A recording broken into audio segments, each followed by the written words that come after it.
That's what we're looking at today. We have a couple of a definition that we need. This definition we only use for the formula later on. We're not actually going to use this formula immediately. It says if A and B are two events in a sample space S, then the conditional probability of B given A has occurred. That is a phrase that's important. We write that vertical phrase means given that.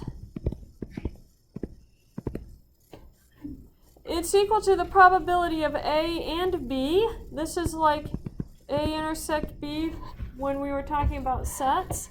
Divided by the probability of A. And this symbol, that vertical line, is read probability of B given A. That's what it means. So let's actually look at some probability formulas. What this means, let me write a sentence down here. This means if you see probability of B given A, it simply means restrict yourself to the set A.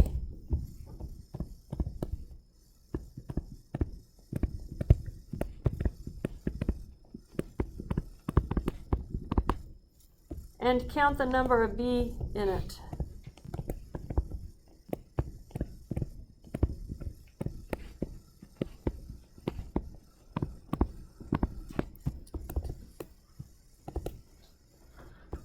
Then you're going to put that as a fraction. Number of B events in A divided by number of events in A. That is what that formula tells you. B given A means you know A happened. We know that that happened. Find the probability of B. So let me show you how to do this from our tables. First of all, let's look at an example, then I'll get to the table. Two dice are tossed, one after the other. What is the probability that the result is a sum of a 6, given that the first die is not a 3? So if I'm looking at my options to give me a sum of 6, what are all the sums, what are all the combinations that give you a sum of 6? 5 and 1. That means 1 and 5 also works. 2 and 4, 4 and 2, 3 and 3, right? And those are all the options. Now let's go see. It says the first die is not a 3, so I have to cross off that option because it said it's not a 3. So here is all the options with a sum of 6. So I have 4. Now remember our table. We had 1, 2, 3, 4, 5, 6. 1, 2, 3, 4, 5, 6. Got to write that table someplace else so you guys can see it.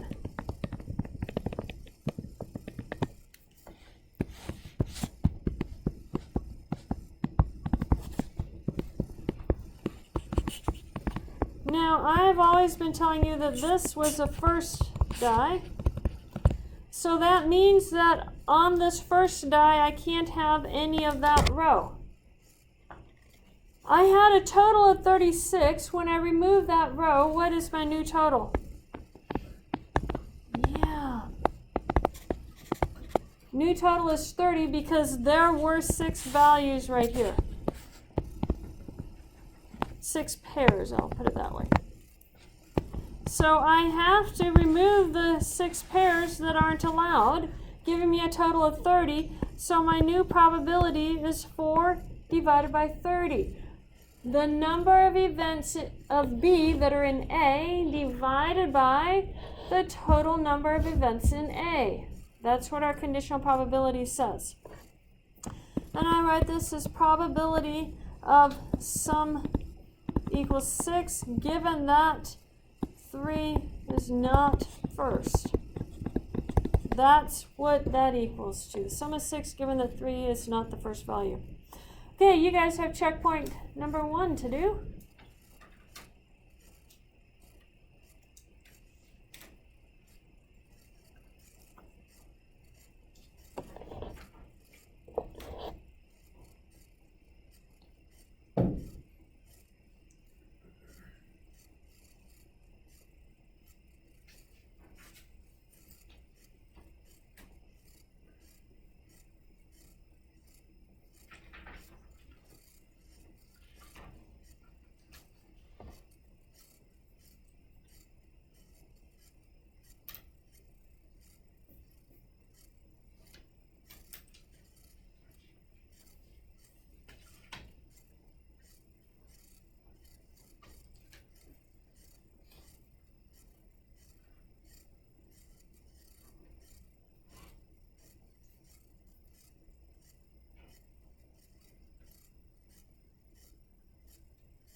So how many options do you have to give you a sum of a 5? What are the options for a sum of a 5?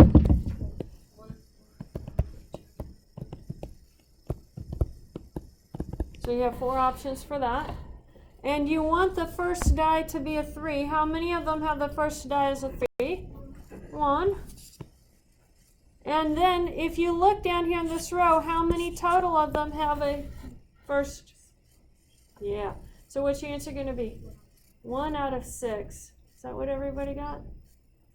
List these, guys. We didn't spend all of the last chapter learning how to list them for nothing. Write down the list of options that work. Count the number of values in that list. That's all you do for probabilities. So in this case, there were 4 options that have a sum of 5. Only one of them worked. And this row has a total of 6 pairs. So you get 1 out of 6 for your answer. Okay. Make sure, though, that you're giving me that list right there. I want to see that list in your paper when you're doing it. Any questions on that? Okay. Here's the tables I was talking about earlier. This table shows data from an experiment conducted to test the effectiveness of a flu vaccine. And it's given in the table here. We've seen this table before. It says if one person is selected from this population, find the probability that the person got the flu, so probability of flu, given the person did not get the vaccine, so not vaccine. So that means which row are we living in? No vaccine. Yes, we're living in the no vaccine row. Right there. In that row, how many of them, I didn't know it could do that. In that row, how many of them got the flu? 76. So what is our answer? Over 271. 76 over 271. Restrict yourself to the sample data that you want. We are very lucky we always get what we want. So if it says given that, you restrict yourself to that given that area and use that for your sample set. You guys have a checkpoint to do.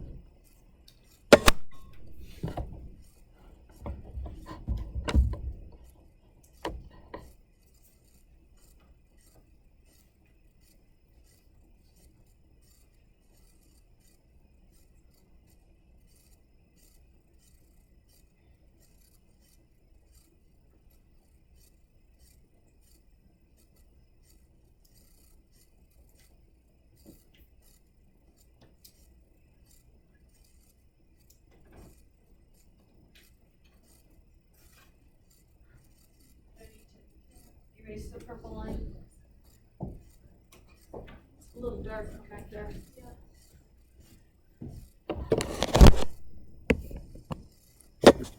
Better?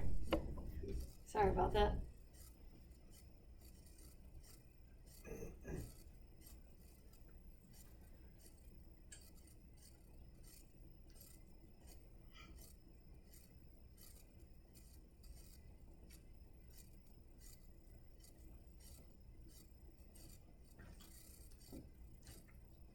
So what's your answer for this one? 195 over 271. Why is it 195? That's the no flu in the no vaccine line. You restrict yourself to no vaccines, and you have to take the number that did not get the flu in that line. So that's going to be our 195. Our total for no vaccine is 271. So 195 over 271. Okay, any questions on that? How would you know that it's 271 instead of going down to 393? It says not flu given that did not get the vaccine. No vaccine right there is what I'm living in. So I have to use that total. If I wanted to use the 393, I would have to say probability no vaccine given no flu. Okay, so it depends on how it's Yeah. It's the second one. The one after the given that is where you're living. And that's the total you have to use. Any other questions on that? Okay. I better erase that because people are going to come read that later and think that that's what that's supposed to be. And we don't want that. Okay, product rule for probabilities. If A and B are two events in a sample space S, then probability of A and B is equal to probability of A times the probability of B, given that A occurred. So this one right here, this probability formula is for two events happening when you're talking about AND. It is not one event that has to meet two criteria. These are two different events that happen.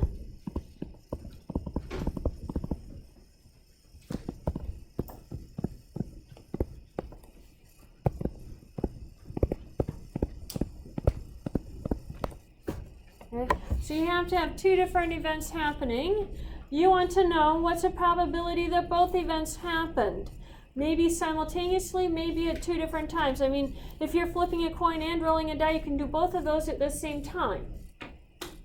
But if you are drawing names out of a hat, you only want to draw one at a time out of the hat because that impacts the second draw. So it could be simultaneously at the same time, or it could be one after another, but you have to have two events happening. Given that the two events are happening, if you want to find the probability of both A and B happening, you multiply the probability of A times the probability of B, given that A happened, because we're assuming that the occurrence of A is going to change the occurrence of B. That's what we're assuming. So let's see how to use this. A box contains 4 red, 3 white, and 5 green balls. Suppose that 3 balls are randomly selected from the box in succession. If the balls are selected without replacement, so let me tell you what that means. You draw one out, you look at it, note the color, you set it aside. Mix everything else up again, draw another one out. That's without replacement. So you set it aside, it doesn't go back in your box. It says, where's the probability that a white ball is selected first, a red ball is selected second, and a green ball is selected third? So we want white, red, and green. So find the probability of a white ball. How many white do you have? 3. And how many total? Yeah. So 3 out of 12. Now for the red ball, how many red do you have? 4. You took one of the white ones out and set it aside. Yeah, you have 11 left to choose from. So you decrease your denominator by 1. Now how many green balls do you have? And you took that red one out, set it aside. 10. And you multiply all that together. So it's 3 times 4 is 12. Times 5 is 60. Over 12 times... Okay, 12 times 11 is going to be 121 times 10 is 1210.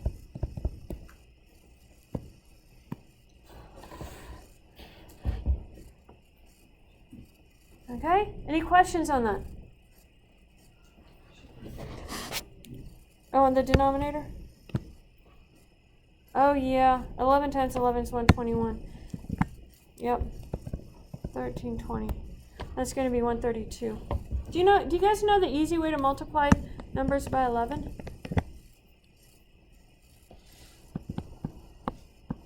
Suppose you want to multiply this by 11.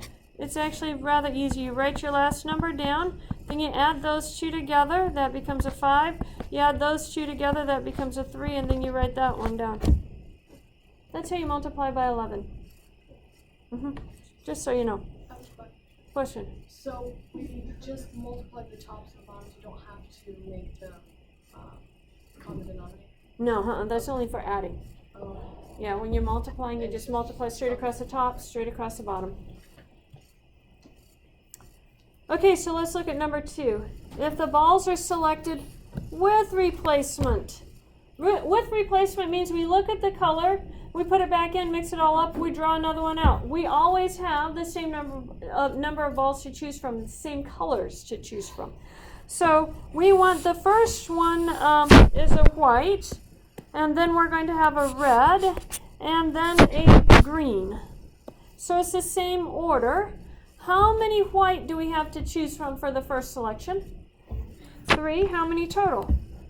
12. How many red for the second one? We looked at our white one, we put it back in. 4 out of 12. And how many for the green? 5 out of 12. Multiply straight across the top. I'm going to do something simple. 3 times 4 is 12. That's going to cancel with one of my 12s. It makes life a lot easier for my little brain. 12 times 12 is 144. You can multiply straight across the top and straight across the bottom. You don't have to simplify on these. Any questions on that?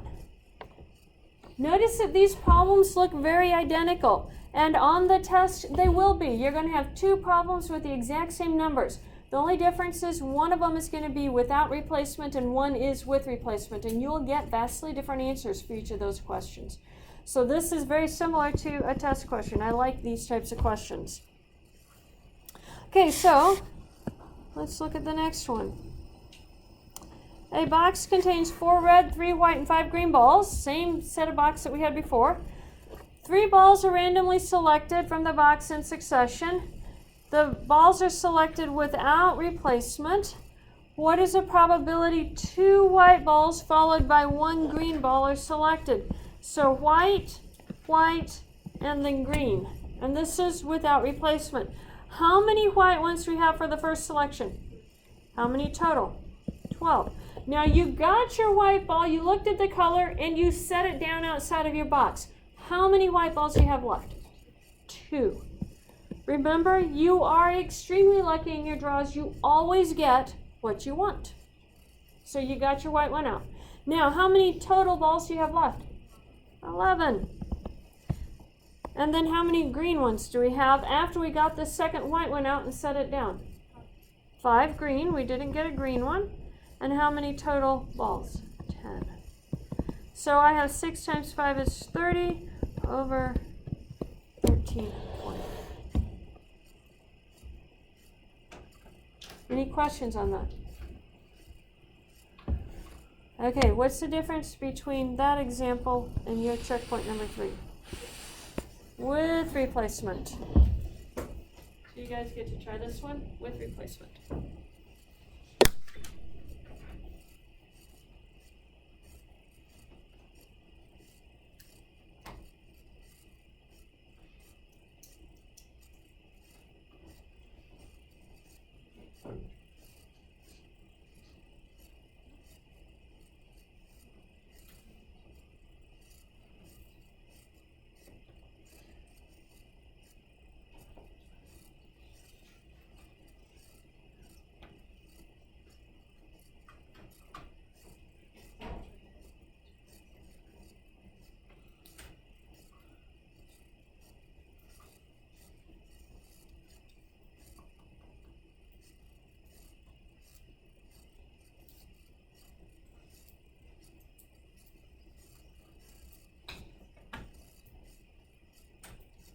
What did you guys get for an answer for this one?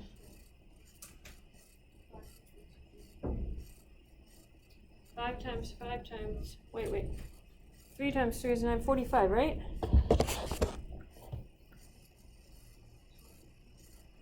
Three times 3 is 9 times 5 is 45 over 12 cubed.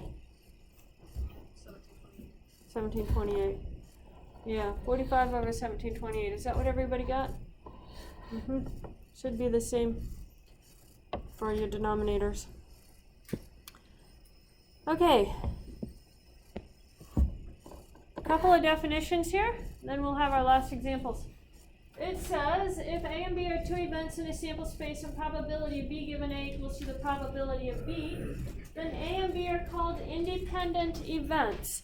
In other words, if the occurrence of A does not affect the occurrence of B, then the events are independent. That's what this remark says. This means that the occurrence or non-occurrence of A does not affect the occurrence or the non-occurrence of B. They don't affect each other. What types of events are independent? Anything with replacement.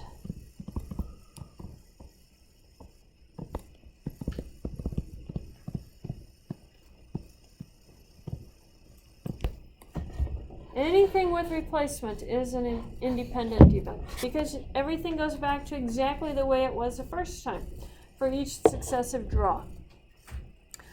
That's why we had a difference. Our first example was dependent events. I had to change the numbers each time I drew something. Dependent events. If you don't have to change the numbers, they're independent events. You have a couple of homework problems that are going to ask you, are the events independent or not? So you have to think, does the occurrence of the first set change the occurrence of the second set? If the first set occurs, does it change the second? Okay, product rule for independent events. Probability of A and B is equal to the probability of A times the probability of B. That's our product rule for independent events. Just think multiplication here. Don't worry about dependent or independent. In your mind, you can determine whether you have to subtract one or not. Subtract one if necessary, but just think multiplication. Can't spell think. Did you know think has a C in it?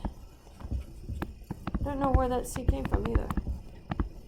Think multiplication. That's all it's telling you.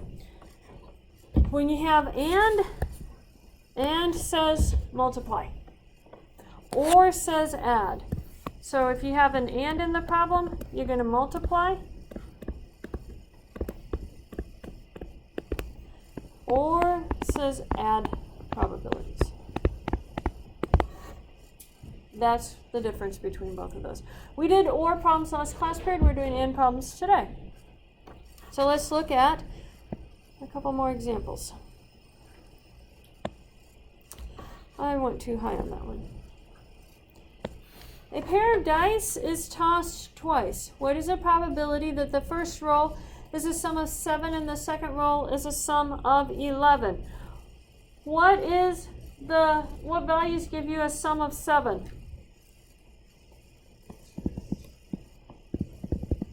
2 and 5, 5 and 2. And that's it for that. And then look at the sum of 11. 5 and 6, 6 and 5. And those are the only ones, right? Does rolling the dice the first time affect the roll of the pair the second time? No. So they're independent events. That means that what I want to find is a probability of 7 and an 11 on two separate rolls. So multiply them together. That's going to be probability of 7 times the probability of an 11. How many choices do you have for a sum of 7? 6 divided by total. When you roll 2 dice, you get 36. And how many do you have for the sum of 11? 2. Divided by the total? 36. So that's 12 out of 36 squared. I'm going to leave it like that. I'm not going to calculate it. You guys can simplify it later. Yours is similar, but notice you're tossing a coin, and you're tossing it 3 times. You're looking for the probability of heads on all 3 tosses. Does the heads on the first toss change the probability for the heads on the second toss? No, they're independent events. So just multiply your 3 probabilities together. What do you get for an answer?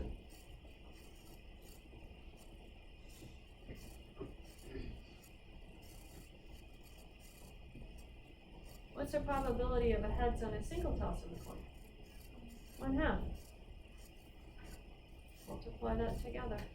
How many times do you multiply it together? 3 times.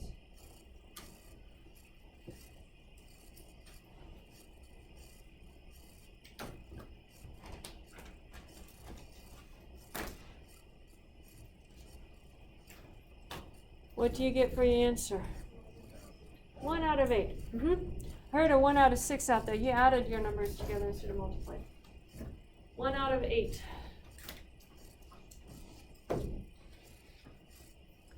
Any questions on that? Okay.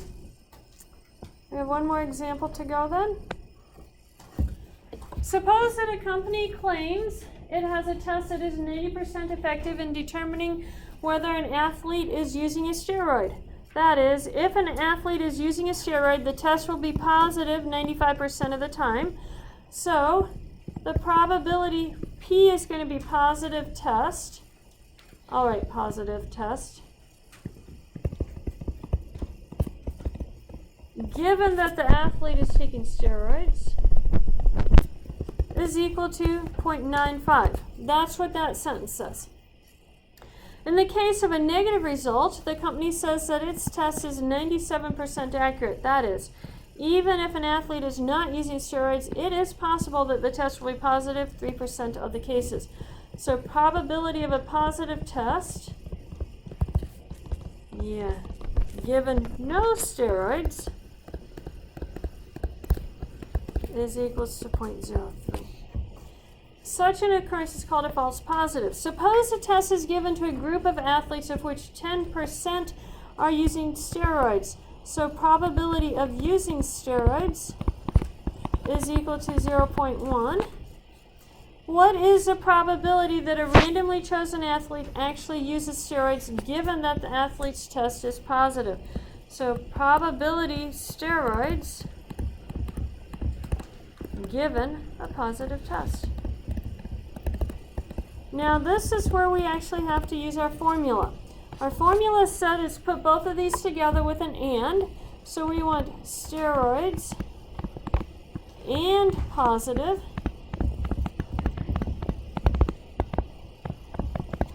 divided by probability of a positive.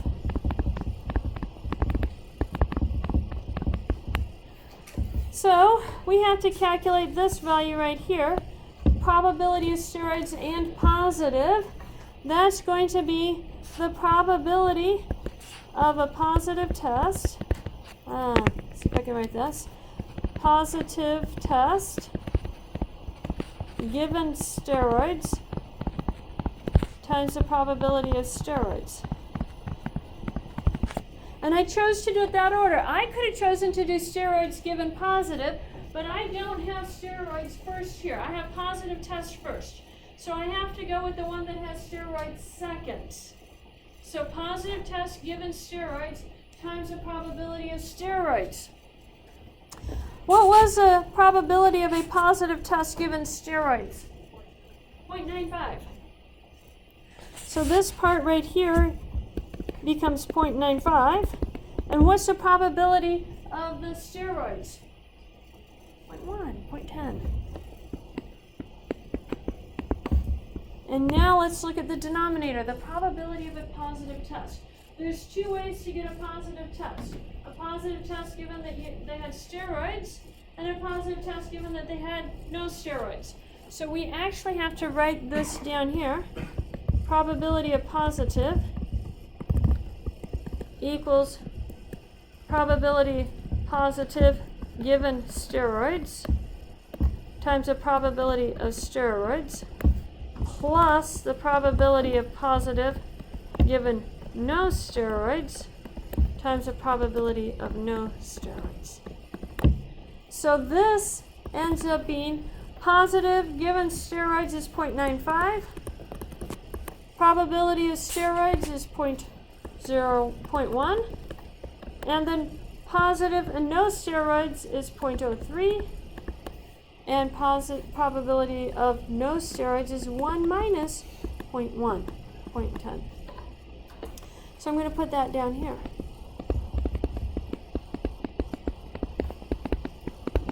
What is 1 minus 0.1? 0.9. You calculate that out on your calculator, it gives you the answer.